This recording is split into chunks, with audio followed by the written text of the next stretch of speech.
Hello everyone and welcome to Howard Community College in Columbia, Maryland, site for today's Columbia Classic Grand Prix. I'm Jay Aaron. Along with Oliver Kennedy, we will be calling the action this afternoon as 28 riders climb aboard 38 horses to vie for $30,000 in prize money. Oliver? Today could be a historic moment. Margie Goldstein, the National Grand Prix League's leading rider, is going for her 12th win, which would be a season record for a rider. We also have double gold medalists from the Los Angeles Games, Joe Fargis, two-time Olympian Lisa Jaquin, Pan American riders Debbie Schaffner-Stevens and Dee Dee Matz also in the field. A very good, strong group of horses and riders today. It should be an exciting class. We will meet the man that designed this demanding course right after this. The Columbia Classic Grand Prix is brought to you by Ryland Homes and Mortgages. Ryland for homes, for mortgages, for keeps. Merrill Lynch. Merrill Lynch is bullish on Columbia. Kidder Peabody. Anderson Consulting. First Union Bank. Actuarial Science Associates. J.P. Morgan. And by Coca-Cola.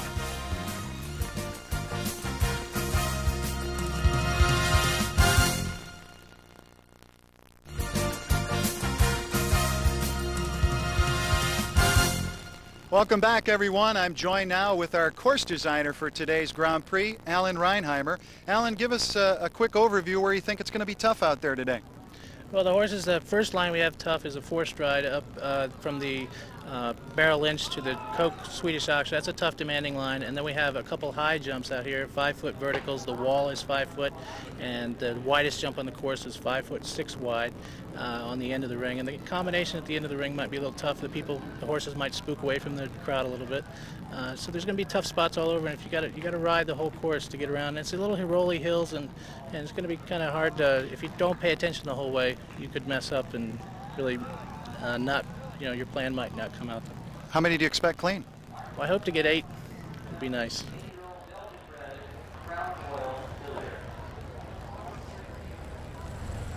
And we're all set to go now for our $30,000 Columbia Classic Grand Prix.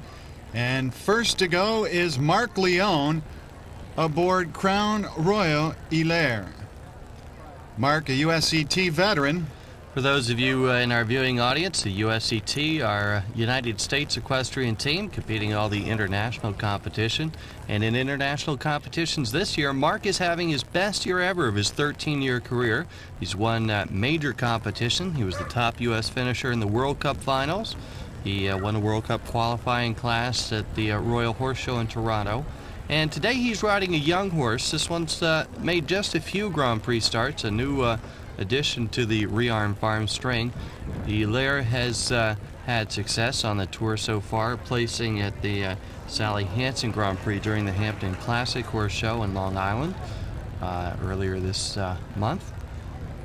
Very nice ride so far as we see Mark come over one of the many sponsored jumps here at the Columbia Classic. Without those sponsors, this event would not even happen. Not at all. And all money here being raised for a very good cause, the Scholarship Endowment Fund for Howard Community College. Mark is one of the riders who we see here just about every year. He's been coming here since its inception 7 years ago. And now through that first demanding power portion, the double combination, no problem at all. Mark making a little bit of an adjustment there as he heads through the Ryland Homes fence. And just a few more jumps to go. He has the triple combination. We see a head-on shot there of our triple. Right into your homes, ladies and gentlemen. 2 jumps left to go here. We have the J.P. Morgan water obstacle. As you see underneath, there is a water hazard right in front of that fence. And then up and over the last fence, and that is going to be our first clear. Well, as Alan Reinheimer, our course designer, said he wanted 8, will there be 8 today? As our first to go, Mark Leone, is clear. Next to go is Randy Johnson, local rider, aboard his horse, Wait For Me. Randy's from right down the road in Comus, Maryland, about a 35-minute ride from the horse show here in Columbia. And he's aboard Wait For Me, a 13-year-old Hanoverian, a European horse. They've had a fairly good year. They were 3rd in the Grand Prix of Pittsburgh and finished 3rd at the Grand Prix of Roanoke, also on the NGL Tour. You see a knockdown there at the Coca-Cola fence, so he's working with a score of 4 faults. And up over Anderson Consulting, one of our major sponsors. And Randy making his last Grand Prix as a single man. He'll be getting married in 2 weeks. Well, congratulations. We wish them the best of luck. Now going to Kidder Peabody. I noticed these are kind of interesting looking jumps. It looks like a fan. They've got the fan and narrow on one side, very wide on the other. And one fence is on the left wide, one on the right wide as he heads up that line. Over the big square oxer there at the water wheels, and now heading to the first combination, our first union double combination right in front of the grandstand. Yeah, and how does that affect the horses going right there in front of all those people? We saw that late rail rub there on the front rail of the B element coming out, so Randy's up to 8 faults. Horse can tend to look at the crowd there, and there's a lot to look at here. A big crowd on hand today here in Columbia, Maryland. Just one stride between those 3 in a row. And another hard rub, so Randy's up to 3 rails now, 12 fault score with 2 jumps to go. And up and over our J.P. Morgan Liverpool. Down to the final jump. And a score of 12 for Wait For Me and Randy Johnson. Here's Hugh Much and Kit and Caboodle riding his wife's horse. I had a chance to talk with Hugh about the unevenness of the terrain today. I think up and down the hills always becomes a factor. The jumps going downhill pretend to add a little dimension to the jump. The horse wants to get there sooner than the rider sometimes sees the distance, and likewise uphill the horse tends to sight in on the jump, and sometimes you end up a little farther away from it than you'd like to be. So I think up and down the hills you're going to see some faults happen just because of that, not so much the height and the width of the jumps. Riding up and down the terrain here at this Columbia Classic course, you see Bert making a big adjustment heading downhill as we talk about that distance coming up a lot quicker, and bringing down the front rail on the Anderson Consulting fence. So he's got 4 faults at this point here with the young horse Kit and Caboodle, who made his first Grand Prix start just at the beginning of August here. This was his wife's amateur jumper. Oliver, let's go back a few years. You remember the horse Coastline that Rodney Jenkins had? Yes. Doesn't this horse remind you of him? This is a very careful horse. It's going to be a great horse, and I've seen this thing when Erica rode it in the jump-offs in the amateur jumper division, Bert's wife, and it had just unbelievable speed, too. And it's very careful. This is going to be a good one. Now into the double combination. Clean there. Hard ride coming out. Bert, a classic rider. You see his style, a very stylish rider here as he goes over the Ryland fence. You see him heading downhill. It looks like this is coming up a little bit quicker, like Bert was talking about in the terrain. And there you see that rail coming down with the hind end. They got there just a little bit quick, and the hind end taking down that middle rail. 2 jumps to go. Bert's up to 8 faults right now with Kit and Caboodle. And the final jump, up and over. 8 faults will be the score for Bert Much and Kit and Caboodle. Joe Fargus next to ride. Talk about experience. This horse and this rider have tons of experience. He's aboard Mill Pearl. Silver medalist, team silver medalist at the Seoul, Korea Olympics for the United States equestrian team. Joe himself a double gold medalist from the Los Angeles Games, one of the top riders in U.S. history internationally. Now this course that Alan Reinheimer set today, quite demanding, so we'll really find out how difficult it is with experience like this right now. This horse has had a long layoff, injured itself about 2 years ago, and just started coming back earlier this spring. Joe has been kind of picking and choosing where he showed this horse this year. They showed at the Hampton Classic last, and now taking the jaunt down to Columbia from Long Island. Mill Pearl gets his name from Mill Street, Ireland, the area of Ireland where he was bred and raised. Now making that left-hand turn to the first of 2 power portions, the double combination. Having to make a really big effort there, standing off to get out of that double, but still clear. To the Ryland Homes fence now. And now on to the second of the power portion, the triple combination. We get a nice side view there. You can see the real effort that the horse has to make to get through that combination. With 2 jumps remaining, can he be our second clear to go? Oh, and just sticking off the ground there, almost seeing when he saw the water just having to stop, just tore that fence down. Now regrouping here, taking the circle, so we get 4 for that knockdown, 3 for this, and there'll certainly be some time faults added on as well. And now to the final jump, and through there. Let's go to the videotape and see that on the replay. So Milpearl comes away from the end gate, backing off just a little bit, and then peeks down and sees that Liverpool and just can't get off the ground, trying to stop. Unfortunate for Joe Fargas and Milpearl. They are well on their way to a clean round, but unfortunately they'll finish with 7 3/4 faults. Too bad.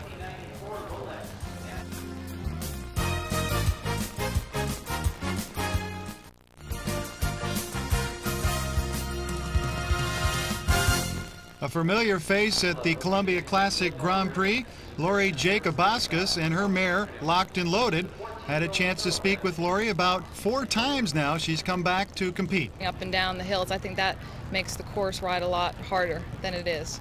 And I don't think a lot of people prepare for that. And now I know to prepare for that. After my first year here, I crashed, and then I went home and did a lot of homework and came back and won the next year. Just like Lori said, her first outing was a very tough one, just having a rail there on the Merrill Lynch fence. Then she came back the next year after going home and putting in a little homework here, and finished up 4th in the 1992 Columbia Classic. It's kind of an unorthodox jumping horse. Throws its head all around, and it's kind of all over the place. But like we said, it doesn't matter what they look like going over the jumps, how they do it, as long as they get over from one side to the other, leaving them up. I'd have to say this one looks very ready. It takes her a bit. It's one that they have a rapport. Some riders wouldn't like this style of horse. Lori and this horse have been together so long that she's kind of figured him out and knows how to ride him and handle him. Little difficulty bending down there at the double combination. Very clever over that. Stretching out just a little bit, just pulling that hind end up, making sure they didn't take down the B element. So the 4 faults at this point. To here we come to the triple combination. Really reaching over the A and B elements, but they made it through.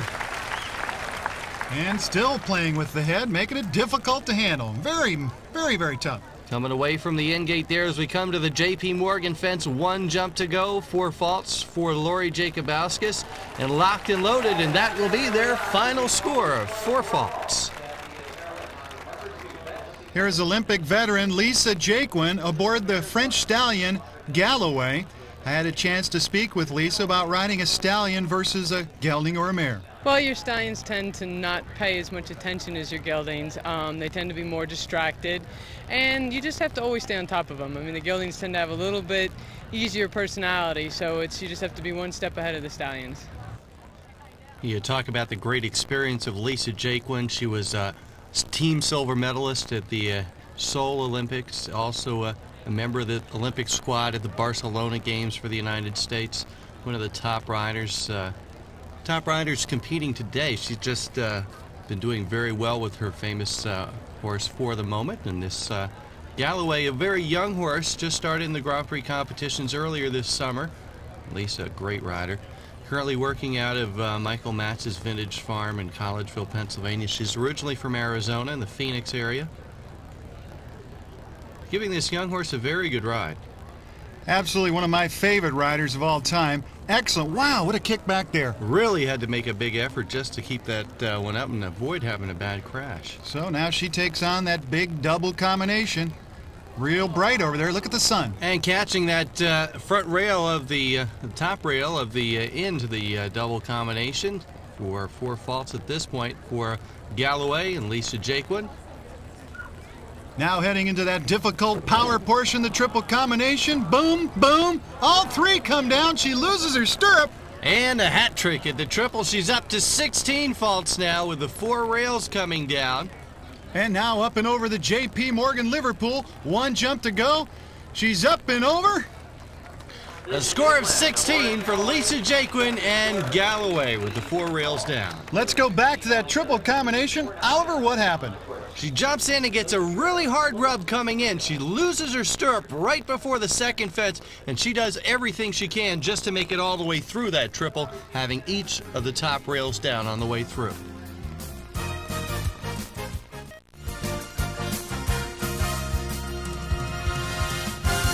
Here's local favorite Elizabeth Salter on Flirtatious. I talked with Elizabeth about her transition from the hunter ring, now riding the big Grand Prix jumps. Well, it's a lot more technical, fast, exciting, and for me, I have a whole bunch of more goals to pursue. Along with being a two-time World Hunter Rider champion in the professional ranks, Elizabeth is now sitting in this part second in the American Grand Prix Association's Rookie of the Year standing. So she's making that transition very well, and as she said, she has some goals she'd like to achieve, and I think one of them would like to be her first Grand Prix win.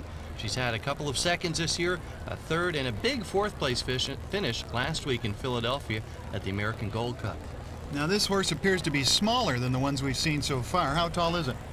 It's not one of our bigger horses, just around 16 hands. As a Dutch warm blood, though, it's a very powerful, very careful horse, and Elizabeth has had a lot of success with this one. As well, the owner, Emily Epstein, did a great job with this riding in the junior jumpers. Way up and over that offset oxer, now turning left to the first power portion, the double combination. Big crowd on hand here for our $30,000 Columbia Classic Grand Prix. And if we were to say one rider has the hometown advantage, Elizabeth lives just north of Baltimore in Upper Crow, Maryland. So she's kind of our hometown girl today, one of two Maryland riders in our competition. Absolutely perfect through the triple combination, a quick breather along that in-gate side. And we'd like to see a second clear. Right now, only Mark Leone is jump fault free to this point. One jump to go. Will Elizabeth Salter make it to the jump off? Yes, she will. No faults at all for Elizabeth Salter and Flirtatious. So we will have a jump off. Next to tackle this demanding course, Diane Tate aboard Ibn Sina. This horse just arrived down at Starland Farm, Diane and L.P. Tate's farm down in Southern Pines, North Carolina. It was sent down by top rider Terry Rudd, who is retired right now. And Diane's been doing a little bit of work trying to get to know the horse at home. This is the first Grand Prix they've competed in together. So far, things look pretty good. Horse seems to have a very casual approach. Just kind of taking a little cruise around, not really looking at anything. Nothing's driving the horse a little wild here. You know, it's just a calm day, casual day in the park here almost for this combination. Seems to take a lot of time in the air. Is there going to be time faults? We'll have to see. Diane's going to have to pick it up just a little bit here, but not a lot of riders have been having a problem with the time. It's fairly lenient today in our competition. Up and over the big wide fan jump, narrow on one side, wide on the other. How do you jump that? Try and pick the narrow side and go for the safest route, of course, but you never know. Sometimes you got to go for, you really want to aim for the middle of the jump at all times, but on a fence like that, you want to go for the narrow side on most occasions. Easily through the first power portion, now heading to one of our main sponsors, the Ryland Vertical, and now to the triple combination. She's clear to here, and we are looking for another clear, trying to get that jump off field up. Horse is jumping quite well for a first-time outing here in a competition. I mean, this horse is so new to Diane's barn, she didn't even know its name when she got here the other day. Well, that's pretty funny in itself, but she's up and over. And a clear round for Ibn Sina and Diane Tate. So we will have a jump off. Debbie Stevens aboard Blind Date. Debbie and I chatted earlier about this being a local horse that was bred right here in Maryland. We have a horse here by Amon, which Amon is a local stallion in Maryland. Her name is Blind Date. She's a 6-year-old. She won in her first Grand Prix this year at Lake Placid, and she placed, and she's been going ever since. So she looks like she's going to be a really nice horse, and one of my clients recently purchased her 2 weeks ago, the Wyckoffs. Oh, Amon, one of the great breeding stallions in America, and the father here of Blind Date, a young horse Debbie began showing, as she said, in Lake Placid earlier this summer in July. And this young horse, they've had placings on 2 outings so far on the tour and the Grand Prix competitions. Jumping quite well today. Kind of carries its head up and has that upper kind of a frame, just like Amon had. Like its father, this horse is jumping quite well for a young mare. And Debbie, a very capable rider, really having to stretch out there. You see Blind Date making a big move over that oxer. Debbie, a seasoned rider, a Pan American veteran. She was a bronze medalist at the Havana Pan American Games. 3 rubs on 2 jumps. Leaving them up, though. It doesn't matter what you do as long as those rails stay in the cups. Well, let's see what she can do in the triple combination here. Making a big adjustment, a big adjustment. Really having to get after this mare through that triple. Up and through. They're all up, though. 2 jumps to go. And that right-hand turn to J.P. Morgan. Here's that Liverpool. You get to get a glimpse. Way up and over. One more jump. Will Debbie Stevens and Blind Date earn a invitation to the jump off? Yes, they will. And Debbie seems very happy that she gets this new young horse into the jump off.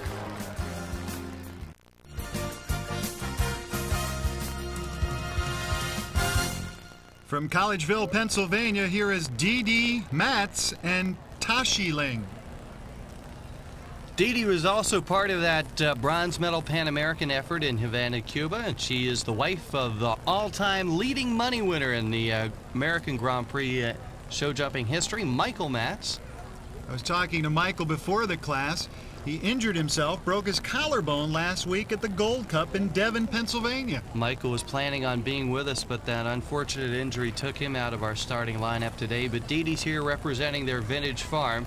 Dee has had a layoff with this horse. He was laid off for most of the summer after having an injury on the winter circuit. So just coming back, and he looks to be jumping in great form. This horse has been one of our top placers in competition here at the Columbia Classic Grand Prix in past years as well. Now, what type of horse is this, Oliver? It appears to be different than some of the other ones. Now, this is a thoroughbred horse who's seen a lot of warm blood European horses. They're a little heavier and a little thicker, a little tougher to ride. You just saw one with Debbie Stevens kind of dragging her around the course. Tashi Ling, a very fine, thin-boned horse, and he spends a lot less time over the jumps and is very quick across the ground. Yeah, this one jumps in such beautiful style, it could be maybe a show hunter. Whoa, beautifully jumped through that combination. Effortlessly, and she's got 2 jumps to go. We may have another in the jump off here. Up and over the J.P. Morgan fence. 1 more jump to go for Dee Matz and Tashi Ling. They're fault free, and we add another to our jump off list. Carol Thompson and Liz Moyle are next to ride in our $30,000 Columbia Classic Grand Prix. Talk about experience. It goes back almost 30 years. Carol's ridden for the United States Equestrian Team internationally in Nations Cup competitions in Rome, all throughout European circuit, and having an early rail as well, 2 in a row. Hopefully we're not developing a trend here. That's been a very difficult line today, surprisingly so. Well, Carol regrouping, you see, regathering her reins. Having a moment here to get reorganized. And over the big, huge wall. Does that have an effect, that kind of moon shape there? A lot of younger horses, again, will take a look at that moon shape. It's not something they see every day. But Liz Moyle's been on the tour for a while now, and has seen just about all the kind of crazy looking fences that horse designers throw out at these riders to back the horses off just a little bit.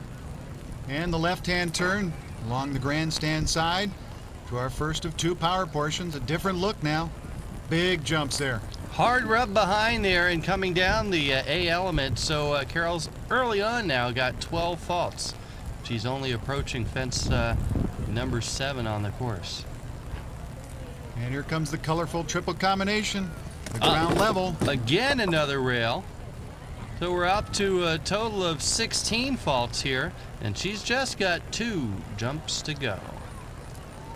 And up to the J.P. Making a big move here. Oh, and Liz Moyle, it looks like Carol knew that water was going to be a problem for Liz Moyle and tried to make that big move, but unfortunately it just didn't work out today. Fortunately, however, though, Carol Thompson is okay. Let's go back to the replay and take a look at that. But we see Carol coming out of that turn, really making a big move. She knew Liz Moyle was going to have a problem with this water, and he just ducked out, and there was no way they were going to jump that. Unfortunately, with that fall, Carol and Liz Moyle will receive no score.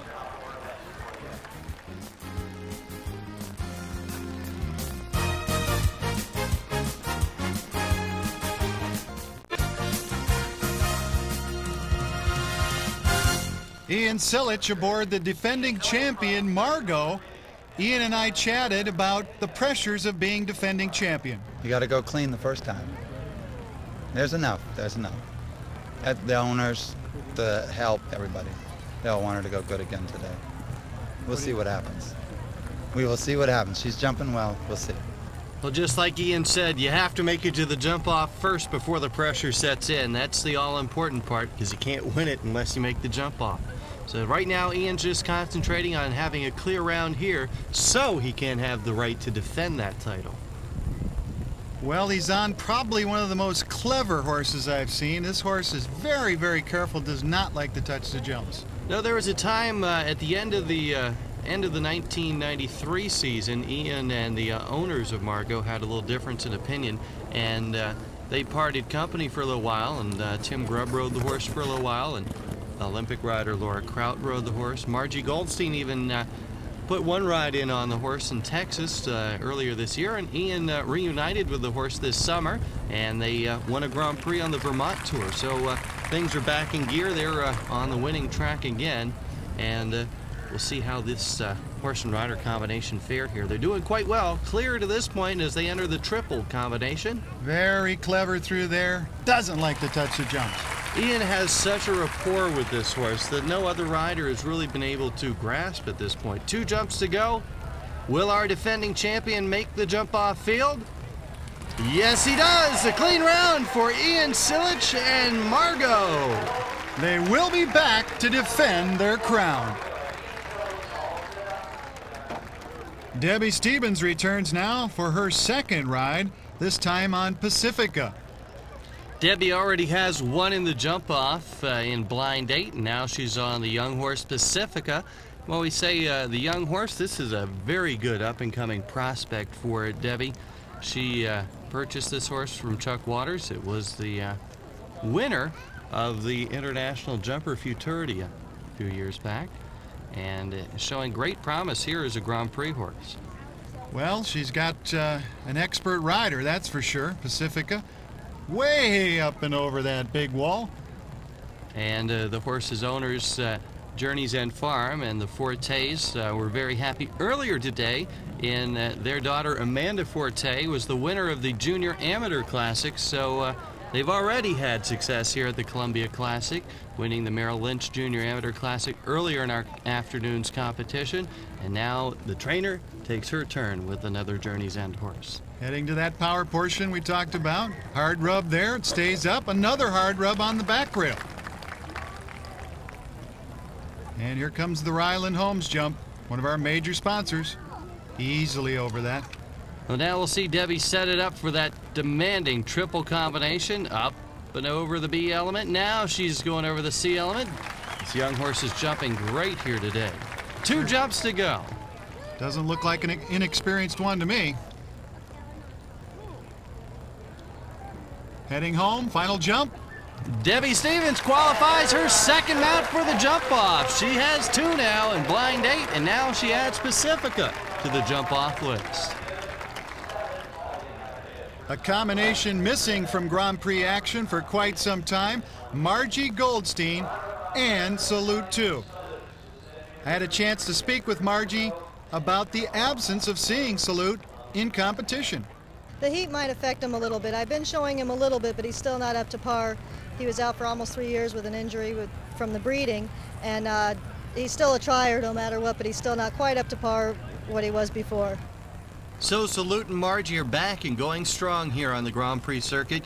This Dutch-bred stallion with the short Margie Goldstein. I hate to say that word. Margie hates How about tiny? Tiny. No, I wouldn't say tiny because she's a powerhouse. She's a toughie. She's a tough one. And she always rides these big horses. She rides a number of stallions that are on her Grand Prix string here.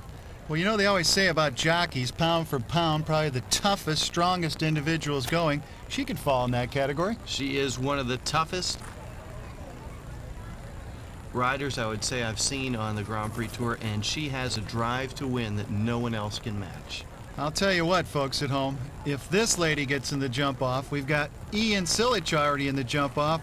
Watch out, we're going to have some fireworks for sure. And Margie Goldstein, always a tough one in the jump off. She's won over $1 million in career earnings, and right now is number 4 on the all-time win list in the North American Grand Prix riders. So he's jumping clear to this point all the way through the triple. 2 jumps to go, and will Salute help Margie Goldstein earn her 12th win of the year. And she's on her way, just 1 jump remaining. And Margie's in the jump off. Up and over, and we've got a total of 8 now for our time jump off event.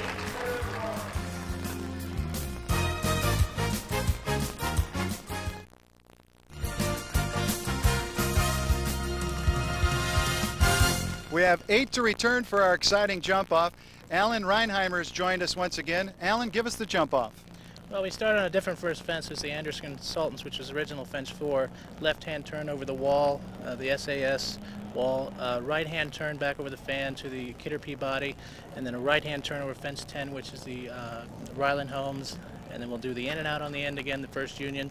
Left-hand turn back over the tall vertical, the Merrill Lynch. And then a long gallop to the last jump, which is 11A of the first round. We'll finish there for hopefully an exciting class.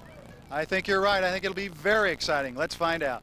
Recapping our jump-off list, Mark Leone and Crown Royal Hilaire will come back first. Elizabeth Salter and Flirtatious showing in the 2nd spot. Diane Tate and Ivan Sena show 3rd. Then Debbie Stevens with the first of her 2 jump-off rides, Blind Date, will go 4th. Dee Dee Matz and Tashi Ling showing 5th. Then our defending champion, Ian Silich and Margot, followed by Debbie Stevens' 2nd ride, Pacifica, and Margie Goldstein and Salute. We're all set to go now for our jump off. Mark Leone is first to go, 8 to return. He is riding Crown Royal Hilaire. Now the fastest horse with the fewest number of faults is going to take that $9,000 first prize home with them today. And winding it up, revving it up here are the engines is Mark Leone and Crown Royal Hilaire. Now, as Alan Reinheimer explained just a moment ago, this is a completely different route.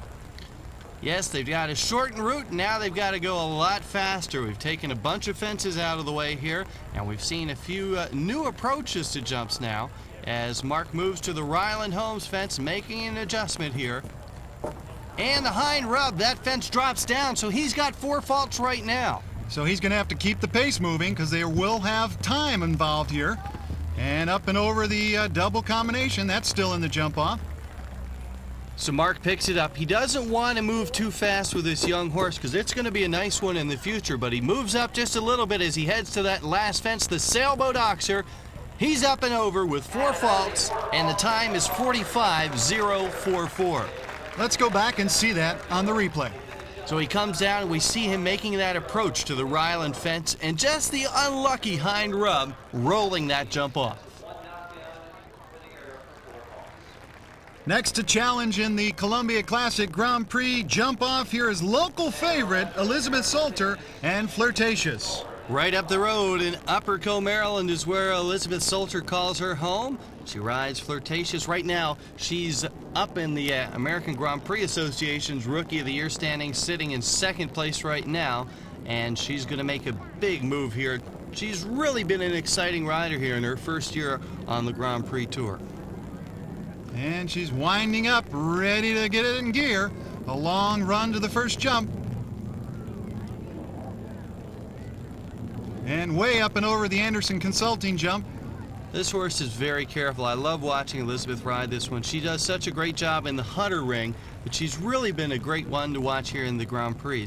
And she's really going to attack this course here. She wants to win this event. She's looking for her first win still, and she's been having a great time here. And the Ryland fence again poses a problem. This time Elizabeth gets it with the front end. Well, as the folks at home can see, the jumps get very, very close as they cut down the space they need to make the turn. Very tight turn there, jumping almost across the jump. She's making a big move here to this final oxer. Will she take over the lead, though? 4 faults in 41.724, and that's going to move up into the lead. So right now, Elizabeth Salter and Flirtatious, our Maryland rider, take over the lead. Oliver, let's look at the tape and see if there's a problem with that Ryland jump. But we see Elizabeth coming around the turn now, and when you get into that jump off, you're moving a lot quicker to the fences. She's trying to set him up for the turn to the next fence and just gets a little too close and catches it with the front end.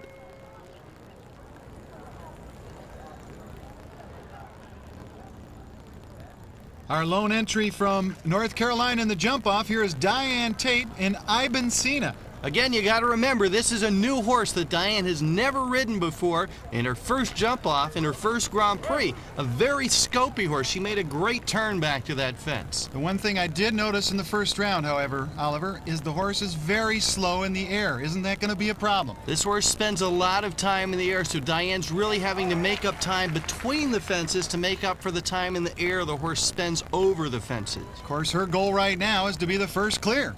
She leaves them all up. She'll take the lead. She's got 2 more jumps to go.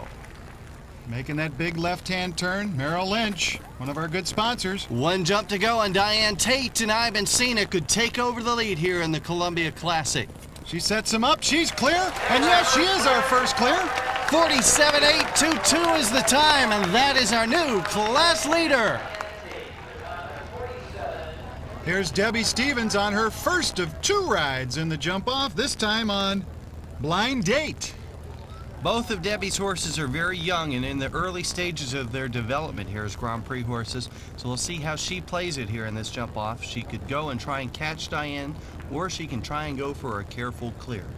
Well, Diane did it right. She went out and set the standard. You've got to leave the jumps off first. She took a very tight turn back to the actuarial sciences fence, and with a young horse that didn't pay off today, so she's going to circle around quickly and up and over. With 3 faults, though, she could still move into second place. Now remember, in the jump-off, ladies and gentlemen, every second over in the jump-off is 1 fault, additional.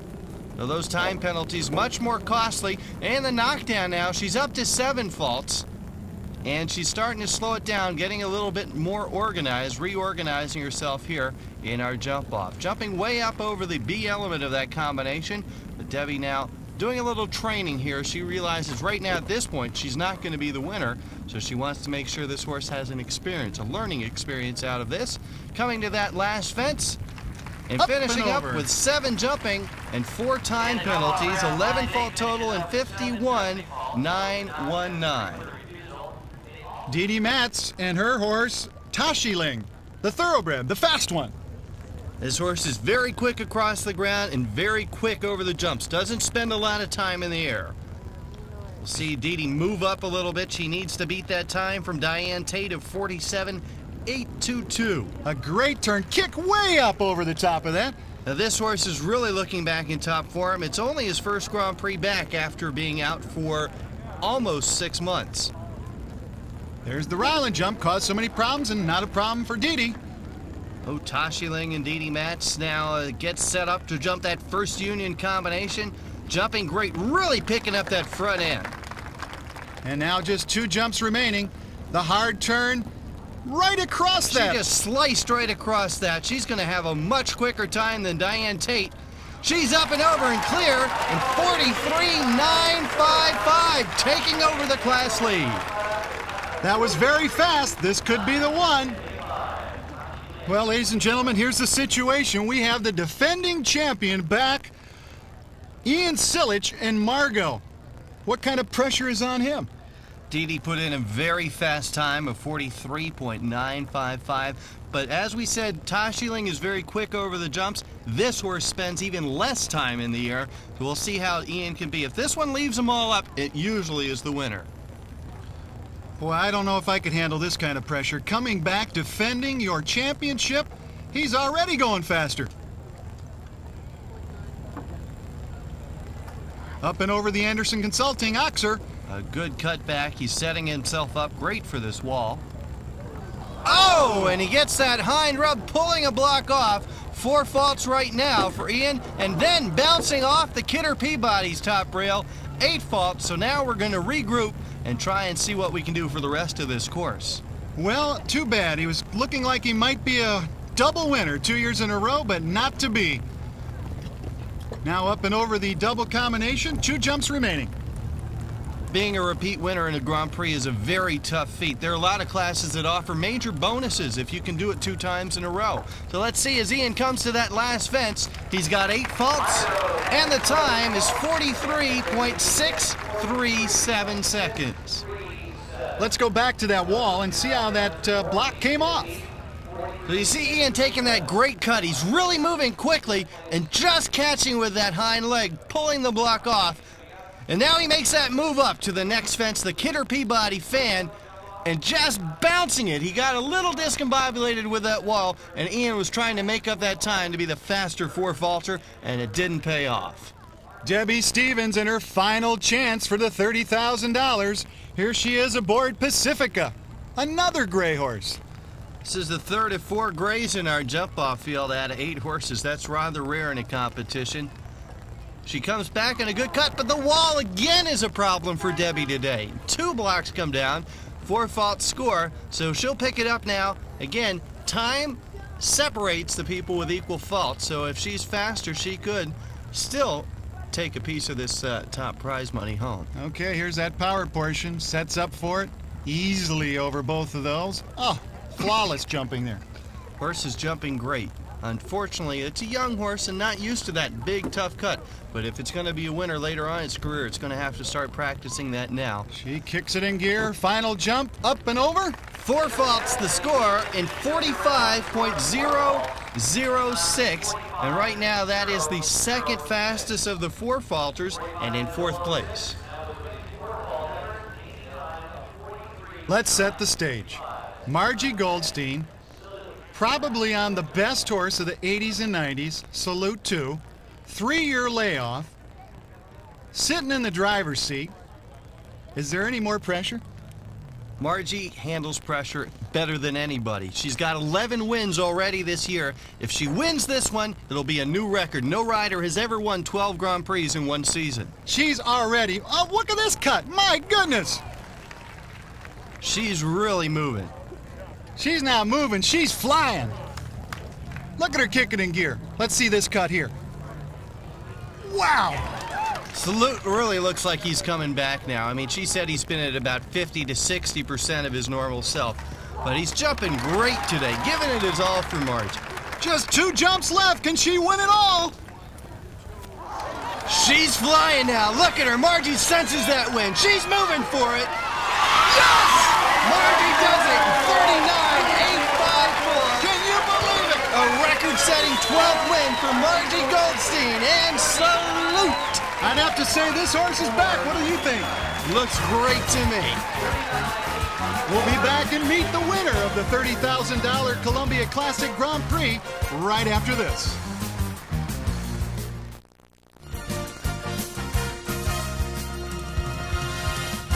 Hello everyone and welcome back to our winner's circle. We're joined now by our winner today, Margie Goldstein, aboard Salute. Margie, what a fabulous ride. He was great today. He put everything into it. He was great off the turns, galloped up to the vertical really well for me and stayed off it. He was just really on today. I know earlier, just before you went in, we were talking about the horse that had a 3-year layoff and you were a little concerned. Well, he's not quite up to par. He's still probably only about 50-60% of what he was, but like I was saying, he's 150% better than most of mine, even when he's only 50% on. He just has so much heart, and he cares so much about leaving the jumps up and being careful. He just gives you everything he has. Oliver, your thoughts? Well, I tell you, Margie, it's great for you coming back, and the win, setting the record with 12 wins in 1 year, had to come on the horse you've won most Grand Prix in your career on. So how do you feel about Salute coming back here, getting you that 12th win? It's been great because, like I said, he's the best horse I've ever ridden and probably the best I'll ever sit on. I've bred him quite a bit to a few mares, hoping to get something even close to him, but he's just one of a kind. Well, our congratulations to you, Margie, and best of luck. We'll see you down the road, and thanks for setting the record here. Thank you, Oliver. Well, there you have it, ladies and gentlemen. We'll have the final results right after this.